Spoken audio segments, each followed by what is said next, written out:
A very good morning to you and welcome to K24 this morning. It's a Wednesday, 8 on the nose right here in Nairobi. Thanks for making time to be on the show. My name is Jeff Morte, and as always, right at the beginning, you can get in touch with me at I am Jeff Morte or at K24 TV. Be part of the discussion and let's move this conversation forward because you're an invaluable part of the show. As we start, now some quick numbers as we begin the show. 2.9 trillion shillings. The likely budget of the country in the next financial year, over 100,000. The total number of cases of COVID-19 reported in the country, 2.3 billion shillings lost during the procurement of COVID-19 medical supplies. And I think this is the most important number, over 47.5 million Kenyans, whose hunger is really leadership that gives them not only a good standard of living today, but a practical roadmap to a better tomorrow. Today, we talk about the country's debt situation and its management of COVID-19. But first, the newspaper headlines. Okay, let's start off with the front page of the PD, and this really is a story that is a recurrent theme right across the dailies this morning. They're off the blocks, and it's all about the BBI going to the counties. Let's start with your PD and see what they have right there. Counties that will make or break BBI push, as you can see right there, breaking down some numbers for you. Let's scroll down further on that particular page. As you can see, signatures verified as of yesterday, and you can see the number of counties needed to approve the bill. 24 is the number, the magic number on that particular issue, and they're all calling it a game of numbers. BBI team plans to bag at least 26 assemblies to push the proposals to a referendum. You can see that particular story, of course, in your copy of your People Daily. But as we look at that, and as the county assemblies get ready to debate this and pass it or not, right next to that, more taxes to plug 200 billion shilling budget hole. Kenyans should brace for tougher times as KRA targets 1.7 trillion shillings in revenue collection, up from 1.5 trillion to finance the 3 trillion shilling financial plan. That story is in your copy of your PD as well. You can find it on page 16 there, with all the details that you need at this particular point in time. And don't forget, you can get your copy of your People Daily straight to your phone. The number that you dial, star 550 star 4 hash. Once again, it's star 550 star 4 hash. It's brought to you by the People Daily and Safaricom. Let's see what you have on the front page of the Daily Nation now. Same story on the lead. Battle for BBI moves to the counties. Never before in the country's history have MCAs wielded so much power. They have 3 months to decide the fate of the Building Bridges Initiative draft, and whichever way they vote changes the course of Kenya's politics for good. This story is in detail on page 4 and 5 of your Daily Nation. You can get all the details of that therein. And even as you look at that, right next to that particular story, Uhuru puts cash where his debt is. As you can see right there, it's all about debt repayment, infrastructure, education, and security as the top expenditure priorities in President Kenyatta's full financial year budget stretching to June 2022. They give you some analysis on that on page 7 of your Daily Nation. You can get all the details there. Let's scroll further down on the front page. I'm with Ruto, but Uhuru deal stands. As you can see at this particular point in time, the political landscape also shifting as players trying to position themselves best for 2022. They got in an interview with Isaac Ruto of Chama Cha Mashinani on what really his dalliance with Ruto is and where his political stand is at the moment. And right there seems like he's still on the fence on this one. You can find this story as well on page 10 of your Daily Nation. On the Standard's front page, BBI, which counties will dance to reggae, they ask. Let's scroll further down on that. The bill to amend the constitution moves to county assemblies after IEBC cleared more than 1 million signatures. And now, all eyes on the MCAs who hold the key to moving the process to the next parliamentary stage and eventually to the people. This story can be found in detail on page 8, as you can see right there, the map of Kenya, and just trying to put it to the task of the counties to see which ones will be for or against this particular bill. You can find this story in your copy of your Standard. But again, right next to that story, reality check for Treasury bosses as numbers fail to add up. 4 months after an ambitious revenue forecast, the government has revised downwards projections it made, of course, on economic growth, tax collection, and cash disbursements to counties. This story is on page 2 and 3 of your Standard. You can get the details of that therein.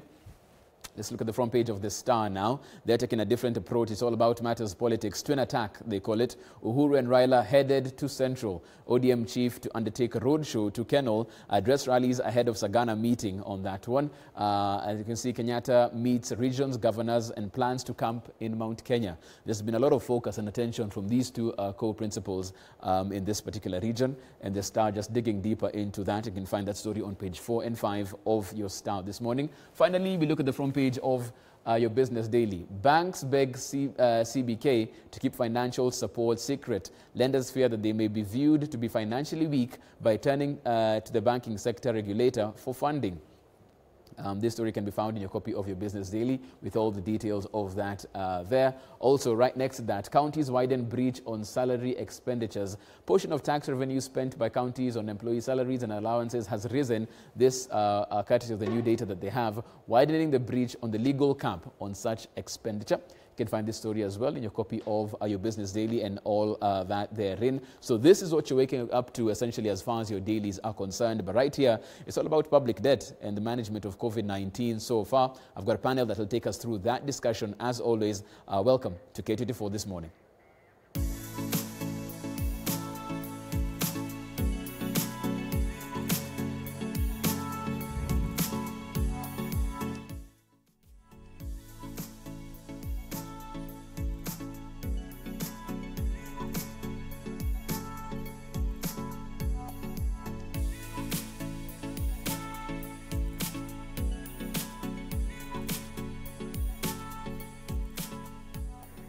Welcome back. As we get into this particular discussion, let me introduce my panel in studio and without studio as well. In studio, we have Abby Zuena. She's a youth policy consultant. Morning, Abby. Morning, Jeff. Welcome How are to you? the show. Thank you so much. Asante Nisana. First time this year. Welcome back, Ruth Thank you so Ambogo, much. a youth policy analyst as well. Good morning. Good morning. Is this still in order to say Happy New Year? We have a couple of more days yes, before the we end do. of January. We're still within the bracket. We're still of within the happy- bracket. Yes, You can we still are. say Happy New Year till I think March. Yes. Until March. Yes. Or until when you see someone you have not seen since last year. Okay. Even if it's December, you'll be, Happy New Year. But, moving Welcome to forward. the show and Happy New Year, ladies. Thanks for Thank making you. time to be on the show. Thank you so much. Also joining the conversation via Skype, we'll be having Justice Minder joining the show as well. Morning, Justice. Karibu sana. Morning. Karibu and welcome to the show. At least you've been on the show for a while, so we might not have the Happy New Year salutations coming your way. But I want us to just jump straight into what seems to be the big story after the verification of signatures yesterday. Battle for BBI moving to the counties at this particular point. Before we get to our main conversation of the day, very quickly, as we look at this, and as they said, it's a political process. The train had left the station, but even as the train moves, Ruth, is this the priority of the train right now? Can it take a stop first and deal with the issues that are affecting Kenyans? Because some people are saying, yes, it's going to the counties, but we have bigger fish to fry as an average Kenyan. I like how whenever the topic BBI comes up, you always prompt me to speak fast. It is indeed true that the train left the station, and I think the train left the station the moment we had the handshake and the BBI process started. And one thing that we need to understand that, yes, indeed, there are realities that face us, and the realities being that we are facing tough economic times as a country. We are dealing with COVID-19. We are trying to recover our economy. We are trying to deal with our debt. We have a lot of issues as a people. There is a lot of job loss within the economy. So many Kenyans are complaining about, being unable or struggling to manage their day-to-day life as opposed to what it was before COVID-19. But then again, we have to also still look at the other reality, which is that we have a lot to fix in terms of our governance structure. We have a lot to fix ahead of the 2022 elections. We have a lot to fix in terms of finding a way of implementing the constitution in a way that works for Kenyans. So for me, I will always still insist that a country has to find a way of balancing its priorities, that on the one hand, the government has to find a way of managing the economy at the same time as try to find a way of ensuring that, the governance structure of the country is functional. So then again, as we look at, the one thing that is clear again is that we are not the only country that is dealing with with COVID-19. Other countries across the world are dealing with COVID-19. And if you look at how they operate, there are other, as opposed to, in as much as they're trying to manage the effects of COVID-19 within their country, trying to stabilize, it doesn't mean that the other functions of government or other issues affecting their societies or their countries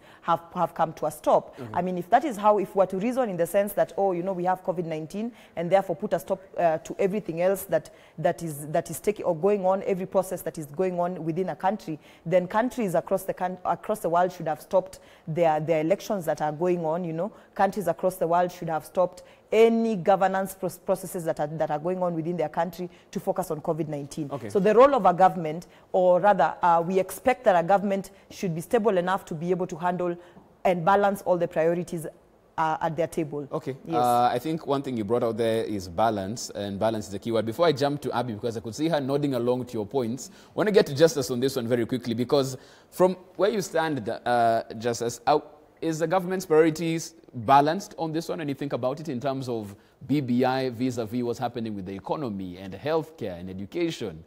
Are these priorities balanced from how you see it? Absolutely not. And I could hear my sister trying to compare the elections in other countries, which is a legal and constitutional obligation. The need to amend the constitution in this country is not a legal requirement. We are not under any legal obligation to do a constitutional amendment between 2021 and 2022. You see, the Americans went to the elections a month ago because it is a legal and a constitutional requirement. But the BBI and 2021 constitutional amendment bill is not and has not been a legal requirement. We can do the need to amend the constitution in the next 2 years, in the next 3 years. We can even do the amendment of the constitution in the next 10 years. There is no emergency. And so the comparison between the elections happening in Uganda, happening in the United States of America, and our shenanigans in terms of the constitutional amendment cannot. It is comparing apples and mangoes, because as I put, we are not under any obligation to change the constitution, at least not under the COVID, when we are facing one of the greatest challenges of our time, the COVID pandemic, when we are facing constraints in terms of the budget, when we want to look for 14 to 15 billion to finance the amendment of this constitution. So the comparison is not a fair one. Secondly, I think, Chef, we need a divine intervention in this country. If between the need to provide, to build classrooms and to provide funds to do the issues of amendment of the Constitution, and the priority in this country is to choose to provide funds to amend the Constitution and not to build classrooms, not to enhance the NHIF to ensure that even those who, by bad luck, are victims of this COVID-19 are covered, to ensure that roads are working, to ensure that our doctors are back in hospitals, to ensure that the counties are able to meet their obligations. And between the two, our government seems to choose to put a lot of emphasis and resources in the issues of BBI. So to me, I suggest that some prayer rally must be made so that at least this country begin to strike the necessary balance and begin to realize that at the moment, if there is one priority we need to have, it is the fight against COVID-19. It is the fight to ensure that people who have lost jobs, at least we are growing our economy so that people can go back to their jobs, and ultimately we can go back to BBI. So to me, the comparison in the same sentence between COVID-19 and BBI, they should not even share the same sentence. It is horrible that as a country we are talking about spending billions and billions of money to do something which is more a political drama to ensure that the big boys have jobs in 2022. Because the merchant here, Chef, is that some people feel like they should be at the dining table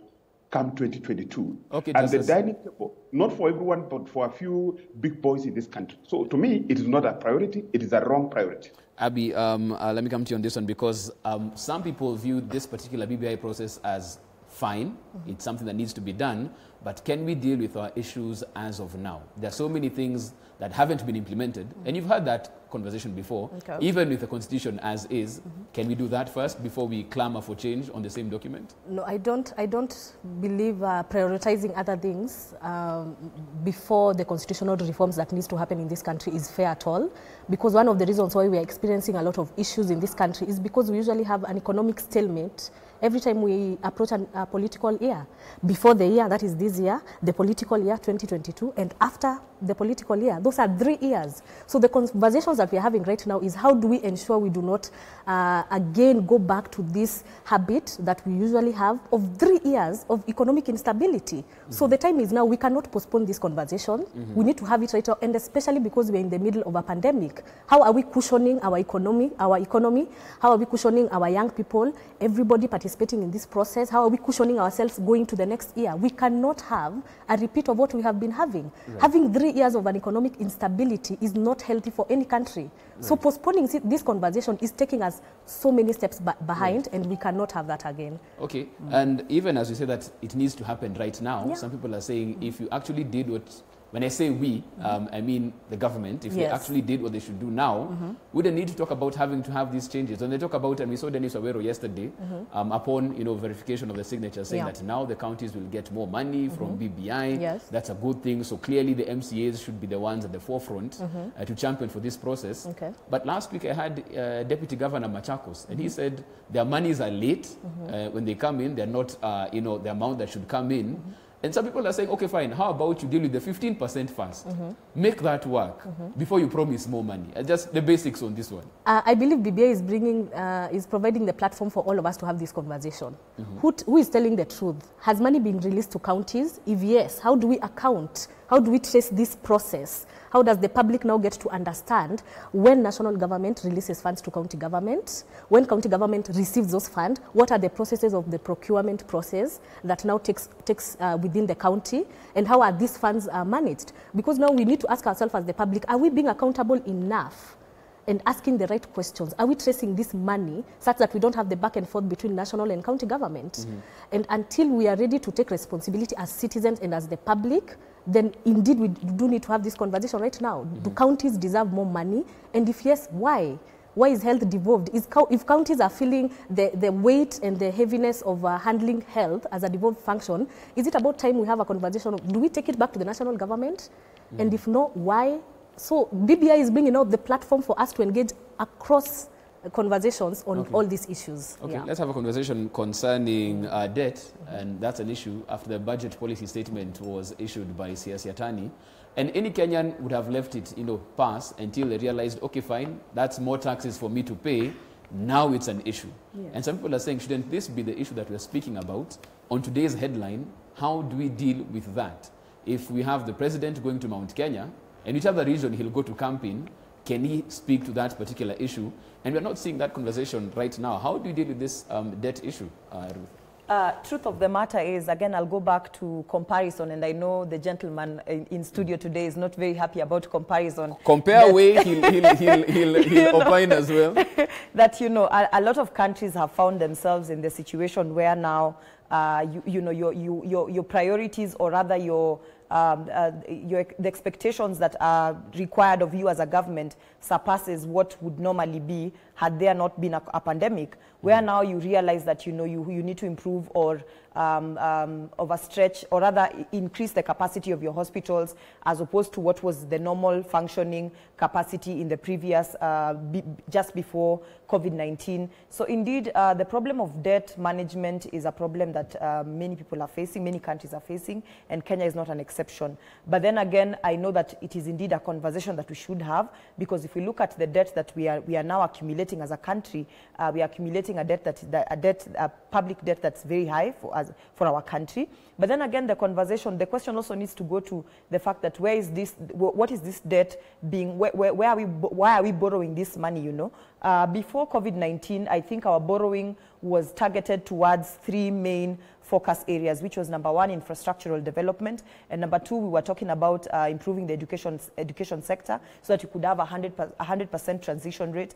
And then also we were talking about financing the Big Four agenda. But then now COVID-19 comes in, and then our focus becomes now, how do we increase the capacity of our healthcare system to be able to manage the pandemic? Number 2, we were talking about coming up with an economic stimulus package to be able to stabilize the economy. And then number 3, we were also focusing on enhancing social protection for families across the country and basically the general society to be able to deal with the effects of COVID-19. So indeed, yes, that would get us to a point where we would have to borrow, because we are looking at how much revenue do we collect as a country. In terms of taxation, the amount of money that we collect as a country is not enough to sustain the needs that we have as a government, the functions that the government has to deliver. So yes, it is a conversation that we should have. But then again, also we should have it from the focus area. I mean, I always say that, yes, indeed, much as we borrow, we should also ask ourselves, where is this money going to? What is the money being used for? You know, how are we getting returns out of the money that we are borrowing, for example, for huge infrastructural projects? We know that we have a problem of corruption, which also goes a long way to exacerbate the problem that we have of debt, in the sense that, yes, you borrow money, but at the end of the day, you hear that, oh, money that was borrowed for certain projects, money that was borrowed to improve healthcare, like now we had about the COVID millionaires, money that is being borrowed to improve the healthcare, money that is being borrowed for infrastructural development has been squandered, or rather has been stolen by certain quarters. So that increases the problem that we do have in terms of debt management. So yes, it's a conversation that we should have, but let's look at it from the bigger picture, the picture that we have a pandemic that's before us, that our borrowing has had to exceed the normal limit that we do borrow, but also even before COVID-19, we still had a problem in the sense that we were already complaining about our debt. So it is a conversation that we are having, and we should have it. Okay. Right before I get to Justice, I want to come to Abby on this one, because even as you speak about this being a global phenomenon right now in terms of the debt scenario that we have, but even when you look at, again, our priorities in terms of the money, when we get it in terms of debt, or taxes as well, there seems to be an issue, because we're looking at the budget policy statement. CS Etani is saying he might spend maybe 1.9 trillion shillings on recurrent expenditure, 600 billion on development. Again, the question really, what should be outweighing the other? Because it seems like our salaries, our tea, our flowers is twice the amount of money we're using for development. Therein lies a problem as well, Abby. I like the way you put somebody in a situation and you compare things. But just to talk about debt management, agriculture contributes 45% of our GDP in this country. Agriculture has also been a sector that has been affected in this COVID pandemic because of the climate changes that we have experienced. We had the locust invasion. We have the commercialization of agricultural land, which is happening. Kiambu, you go to the Kiambu County right now, a county which largely relies on farming and agriculture, has been so commercialized, and we don't have regulations and policies that cushion agricultural land. So looking at it now, agriculture contributes 45%. How has that been affected? Because this could also be the reason why now we actually are going deeper into borrowing and debt, because we need to cushion and have programs and sensitize people on the importance of going back to farming. As much as we are doing a lot of other developments, we cannot forget that the backbone of this country is agriculture. And this is some of the factors that contribute to this debt, which now consequently prompts our government to borrow more, because they do need to cushion us. They need to invest more in farming. I'm very happy to see today the KENAF yesterday has rolled out their program for sensitizing farmers and funding them to go back to farming. And one of the counties that was a beneficiary was the Uasin Gishu County, and they targeted PWD, people with disabilities. So these are some of the programs government is trying to roll out into the counties, into the agricultural counties, to cushion how adversely the agricultural sector has been affected, which has then reflected to how much we are gaining from it moving forward. Okay. Yeah. But in terms of the expenses, do you think probably the conversation that should be had right now from Uhuru leading, because we've heard him say severally that we'll have austerity, should he lead from the front? Because clearly we are spending more on things that aren't bringing back the money in agriculture. Yes, I feel he's leading from the front. He's always prompting us to hold our leaders accountable. I'm sorry to say this.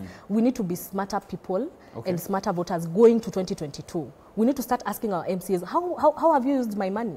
Why aren't my roads marramed? Why are we still having issues on the county level about health workers? What are the county governments doing matters of health?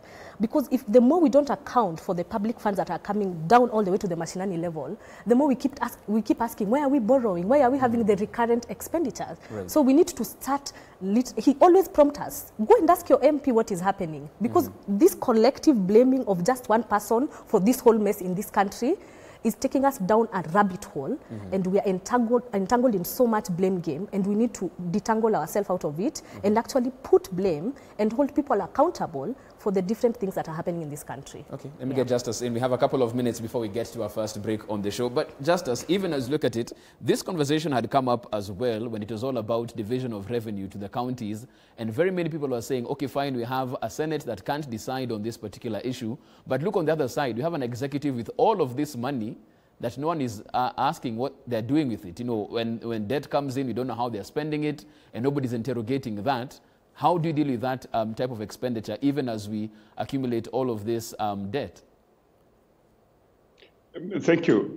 Allow me to respond to my sister in terms of the allegations that if we do not amend the Constitution, then violence would recur. Very quickly, I wish to clarify that Raila has always claimed that elections are rigged. So the one major issue that we have gone to post-election violence is the allegations of rigged election, not because there were no position of the Prime Minister, not because we didn't have the position of the Deputy Prime Minister. It is always after election.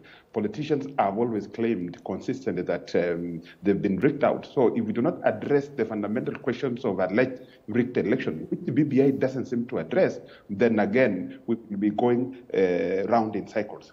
Back to the issue of debt management.